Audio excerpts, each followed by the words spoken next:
welcome to the Life and Listings podcast. I have some amazing ladies today, both Valerie and Megan. They're both from the operations field. I'm really excited, obviously, because that's totally my thing. So could both of you ladies introduce yourself, tell me a little bit about who you are, what you're doing, and where you're at in the world. Valerie, you want to introduce yourself? Sure. I'm Valerie Reed. I'm with the Jill Banks Group in Hoboken, New Jersey. I work in operations, obviously. I have for, maybe 20 years now? 15 years? Yeah. So all operations, inside, outside teams, brokerages, all of that. Awesome. Megan. Yeah, I'm Megan Henry, and I am a MAPS coach. I coach operations. So I've been in operations myself, and it feels like I've had 3 lifetimes of different operations-related careers. But in real estate, I've been in operations for, 9 years now, and I've been coaching in that about 7 years. So all things operations. Operations are my people. Awesome. So operations is such a broad word. I feel like that's what I come across so often, right? Where someone says they're in operations or they're an operations manager, and that can mean so many different things to so many different people. So what is operations? What does being an operations manager mean to both of you? Valerie, you want to go first? Sure. Well, to me, operations is anything behind the scenes, more or less. It's anything that keeps the business running. It's typically not maybe client facing, but it's more of, the nuts and bolts of what makes the team or group or organization run. 100%. That's kind of how I explain it when I'm talking to someone. They're like, what exactly do you do? And I'm like, if you think of everything that keeps everything running and all kind of meshed together, I've got my hands in a little bit of all of that stuff. Megan, how about you? What do you think? What does operations mean to you? Yeah, I love the question. And in real estate in particular, because I work with operators both in teams and in brokerages, in teamerages, like the whole gamut. And I think it means something a little bit different depending on how the size of your operation. But overall, I like to describe it as basically anything that isn't sales. So if it's not the sales role, it's operations, or probably it's operations. Yeah. I'll touch everything as long as it's not cold calling a client. I'll set up the system to tell the agents to cold call the client, but I won't actually do the call. That's literally where I kind of say that my hands will stop. What made you both make that decision to get into operations? Did you just find out you were really good at it and kept running with it, or did you fall into it? What made you make that decision? Well, I got into it kind of because I loved real estate, but I hate sales. So, I wanted to be part of real estate. I wanted to see the houses and, be a part of all of that. But I really didn't want to show property and do open houses and be client facing. So I got started with an agent who basically only wanted to be client facing, and we teamed up. And so that's how I started from the very, very beginning. That's the perfect deciding roles, right? You're no, I really only want to do the back end and the system stuff, but I really don't want to be out showing property and the calls and all that stuff.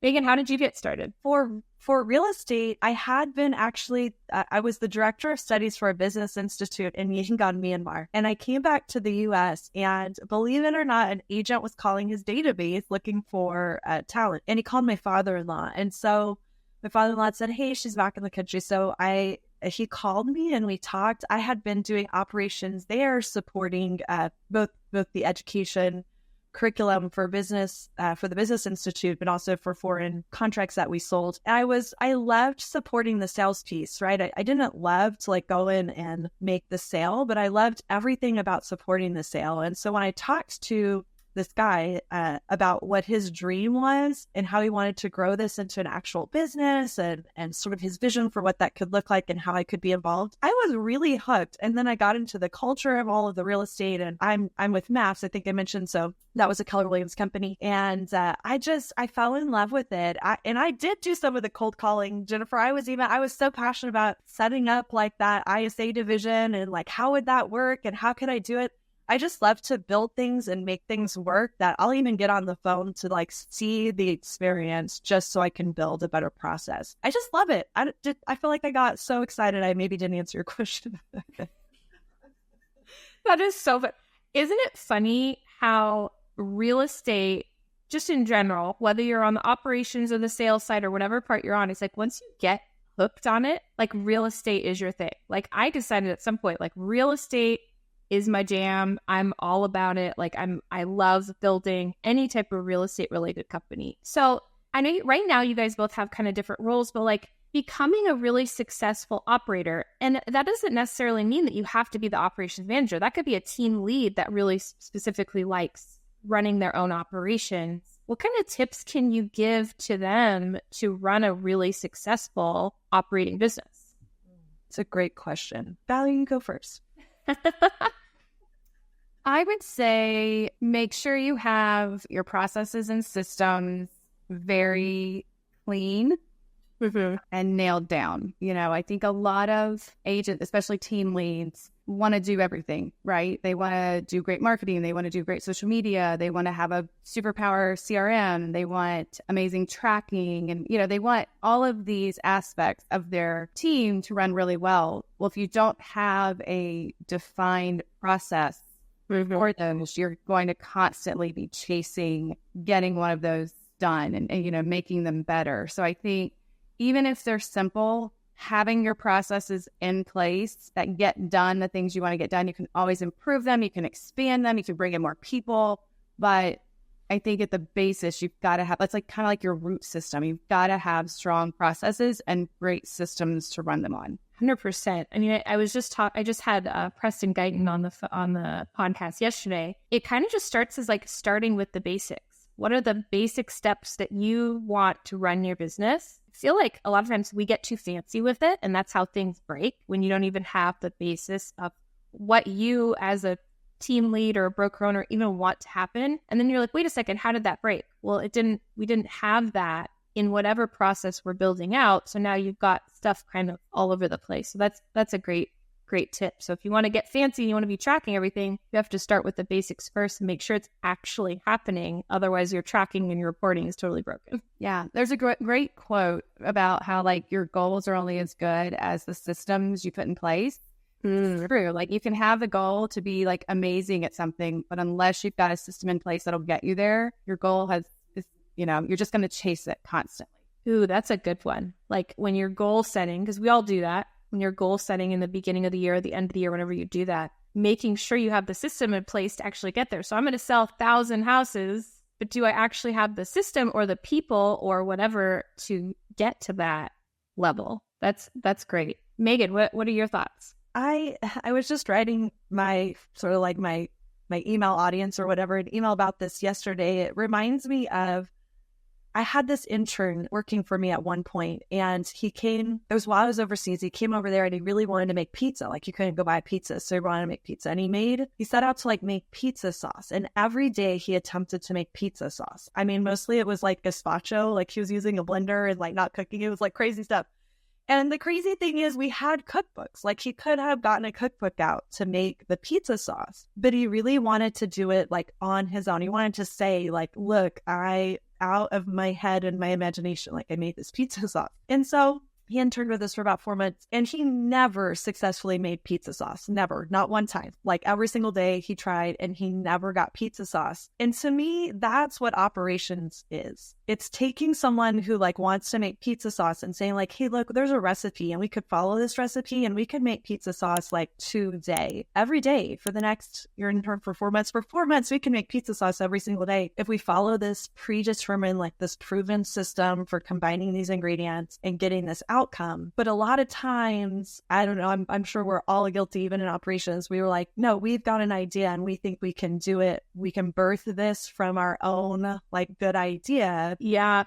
We never actually get pizza. And like the goal is pizza. So like just use the recipe for the sauce. To me, that's what you should know is it's not really complicated. It doesn't have to be unique to you. Go get the recipe for what it is you want to do. Put that foundational piece and then add some extra oregano, man. Give it your extra twist to make it your pizza or your business. But, start with the foundational, operational, organizational principles that will actually deliver the outcome you want. That is the best operations analogy I have ever heard, Megan. Like 100%. I feel like you need to like copyright that or whatever. Like that is the best. That is the best analogy for operations ever. It's so true. because whomever is listening, we have a lot of visionaries listening to this, right? And we all go to conferences or we go to trainings, we listen to our coaches, and we have these wild ideas, which is great, right? Because that's what being an entrepreneur is. We've got these crazy ideas, but you still need the recipe in order to do it over and over again. So I think without like a truly operating business, you don't really have a business. You just have a bunch of stuff in your head that maybe just happened because you're used to doing that. And I see that quite often where, you know, we'll bring on a client that they obviously sell a lot of real estate, right? But it's all in their head. I'm like, we just have to start getting it out of your head. What have you been doing because you're successful? What have you been doing? It obviously works. Let's get it all down on paper. So for both of you, I mean, on that note, how do you start helping your visionary, or Megan, maybe it's you coaching some of your coaching clients, like how are they helping their visionary or their team leader, their business owner get some of their ideas out and make it actionable? Megan, you want to go first?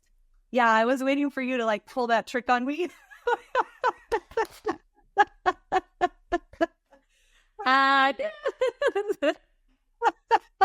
So funny. By a little time to think. Yeah, I think because I have a different sort of role, right? I'm working, like I can't jump in and get the result for the visionary.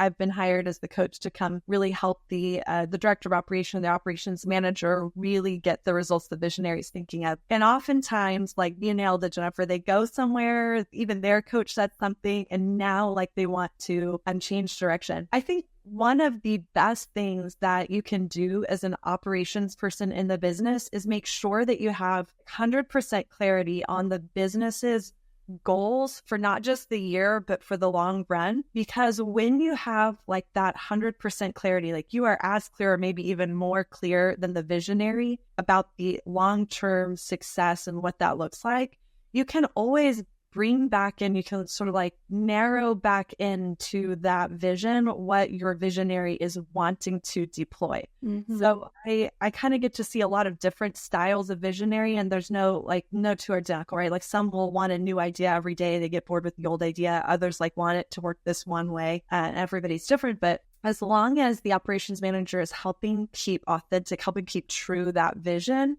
it's going to work out. So maybe we tweak like how we're doing it in the moment, or maybe that vision, that operations manager or DOO needs to have a fierce conversation saying like, hey, I hear your enthusiasm about this other thing. I just want to remind you about our mutual commitment to this long-term vision. And I'm just personally struggling to see like how this ties in. Maybe I just don't get it yet. Like, could you explain it to me? Or like, maybe it doesn't tie in, and could we talk about that?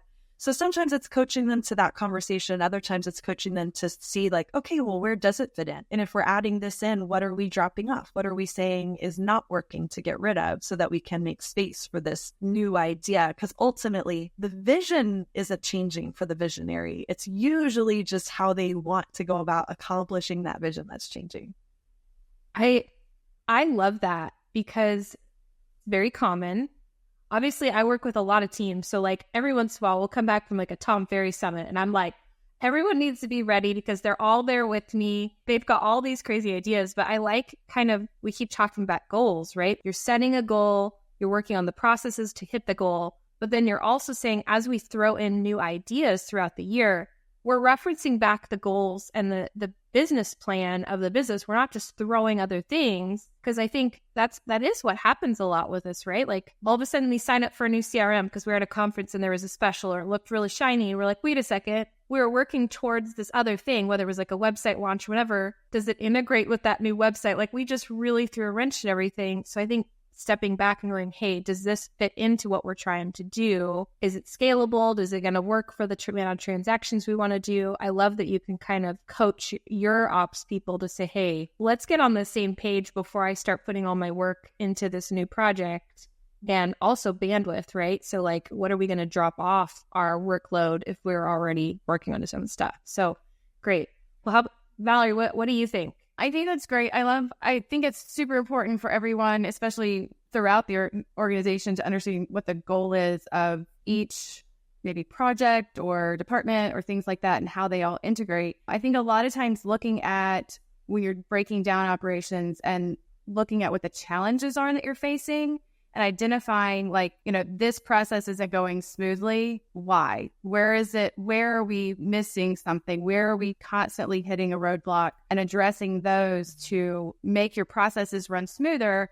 And then understanding what the goal is of each process, like onboarding. Are we trying to onboard quickly? Are we trying to onboard in groups? Are we trying to onboard? What is the goal of each process in line with the bigger goal or the plans for the company? And then identifying the pain points where we can kind of smooth those things out and reach our goal more efficiently, rather than trying to create a new process or, add something totally new. Can we fix maybe what we're with? By making some small tweaks. A lot of times it's, changing the timing of something, or changing the wording of an email so that someone understands it better, or, breaking something down into smaller pieces. So I think that taking that big goal, breaking it down into smaller pieces, and finding the pieces that aren't working a lot of times can help. Yeah. Yeah, it's funny you mentioned these small little tweaks, because I was just actually building out some SOPs for a newer company right before this call. And I'm on there with one of the partners, and we're talking through the overall growth of the company, and that we want to get to X amount of transactions per year. But I'm not able to plot it, because I'm at X amount of transactions, we need more people. You can't have calls with all these people, et cetera. And he's like, I like everyone to be notified. I'm like, wait a second, let's pause for a second. Do these people need to be notified? Everybody on the team at every point in the whole transaction? Well, I like them to be in the loop. I'm like, okay, but at 1,000 transactions a year, if every person is notified at every step of the process, can you imagine that person's email inbox? Well, yeah, but I do it. You're the business owner. They're an employee. You're paying them per hour for every single time they open an email. So are we looking at the overall growth plan and very small tweaks? I mean, that's literally a transaction process of everyone being CC'd. If I take 3 people off, how many hours are we saving in a year's time? That's such a small little thing. So working through just small things rather than we need an entirely new process can make such a huge difference, right? So that's great. Okay, I'm gonna pivot a little bit. We're gonna do a little bit of an icebreaker so people get to know you a little bit better. So I'm gonna pick on Megan first, because she pulled that little trick first. Megan, what's your superpower? I think that my superpower, especially as a coach, I think that my superpower is my belief that entrepreneurs deserve to have a life by design just as much as entrepreneurs do. And I think that's my superpower, because when I bring that belief to my work and that energy to my clients, they believe it too. And then we can accomplish these great things together, not just in the business, but in their life. And when their life is great, when they've got their life by design, they stay, and they stay for a long time. So I think that's my superpower. I love that. That's such a great point. Not only empowering operations managers, but also empowering the business owner that you're going to have a long-term staff member or team member if you're helping them cultivate their own ideal lifestyle too. It's not just an employee, it's you're helping them grow what they want to grow. So love that. Valerie, how about yours? What's your superpower? I am going to say juggling is my superpower. I think that comes from a long history in operations where you have to wear many hats. You have to figure out what's dire in the moment and what can wait 5 minutes when maybe agents think every single thing needs to happen right now. So yeah, I would say that being able to just kind of do everything all at one time, that type of thing. All the things. There's always so many things up in the air, and it just kind of, we do that with our team all the time. When I'm interviewing a new person, I'm like, what would my day-to-day look like? I'm like, well, I can tell you how yesterday went. And that might kind of give you a good idea of how your day-to-day might go. But there's always going to be things that kind of get thrown into the fire or your workload. And you just have to kind of be okay with it in real estate. That's just, it is what it is. Well, it was so great having both of you on the podcast today. If anybody wants to get in touch with you, follow you, reach out, send referrals, Megan, look into coaching, where's the best place for them to reach you both? They can get me on my email, Megan, MEAGANN, it's my middle initial, Megan N. Henry, HENRY @gmail.com. If that's hard to remember, in yourappscommunity.com, you can fill out a form there and get a hold of me as well. Amazing. Valerie, how about you? My email is Valerie, Valerie, @joebigsgroup.com, and on Instagram, Real Estate Valerie. Amazing. And I'll drop all of this in the show notes if you're watching it on YouTube or you're listening to it on your favorite podcast app. And thank you, ladies, for joining in today. Have a great day. Thanks so much. Thank you.